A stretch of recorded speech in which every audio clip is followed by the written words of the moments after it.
Hello everyone, welcome back to my channel Perfect in English. I have come up with a new topic which is until. So in this video we will be discussing about advanced structure of English. So let's get started.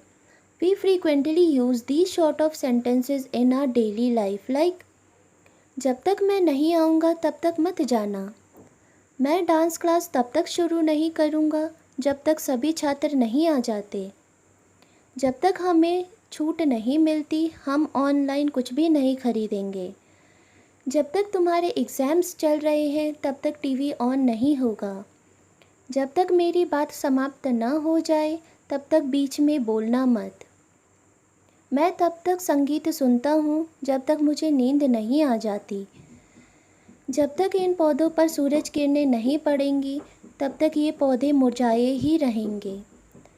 आप यहाँ तब तक इंतज़ार करो जब तक आपको interviewer नहीं बुलाते, जब तक ट्रेन नहीं आएगी तब तक मैं आपके साथ ही रहूँगा, हम तब तक नहीं खा सकते जब तक सभी रिश्तेदार नहीं आ जाते, जब तक आप अपना होमवर्क पूरा नहीं कर लेते तब तक आप बाहर नहीं खेल सकते।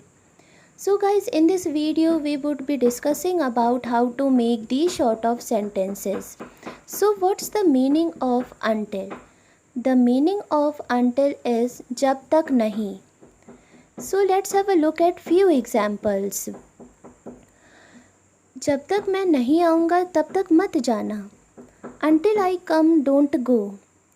मैं डांस क्लास तब तक शुरू नहीं करूँगा जब तक सभी छात्र नहीं आ जाते.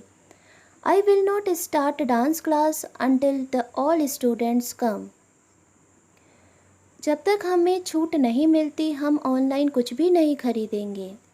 We will not buy anything online until we get discount. जब तक तुम्हारे एग्ज़ाम्स चल रहे हैं तब तक टीवी ऑन नहीं होगा. TV won't turn on until your exams are going on. जब तक मेरी बात समाप्त न हो जाए तब तक बीच में मत बोलना. Don't interrupt until my talk is over. मैं तब तक संगीत सुनता हूँ जब तक मुझे नींद नहीं आ जाती. I listen to music until I feel sleepy. जब तक इन पौधों पर सूरज की किरणें नहीं पड़ेंगी तब तक ये पौधे मुरझाए ही रहेंगे. Until the sun's rays fall on these plants will remain withered. आप यहाँ तब तक इंतज़ार करो जब तक आपको इंटरव्यूअर नहीं बुलाते. You wait here until interviewer calls you. जब तक ट्रेन नहीं आएगी तब तक मैं आपके साथ ही रहूँगा. I will be with you until the train comes.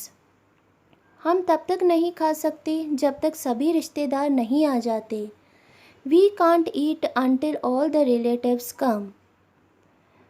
जब तक आप अपना होमवर्क पूरा नहीं कर लेते तब तक आप बाहर नहीं खेल सकते. You can't play outside until you finish your homework. So guys, I hope you like this video. If you haven't subscribed my channel, please do subscribe so that you could get notification whenever new video is posted. Thank you so much.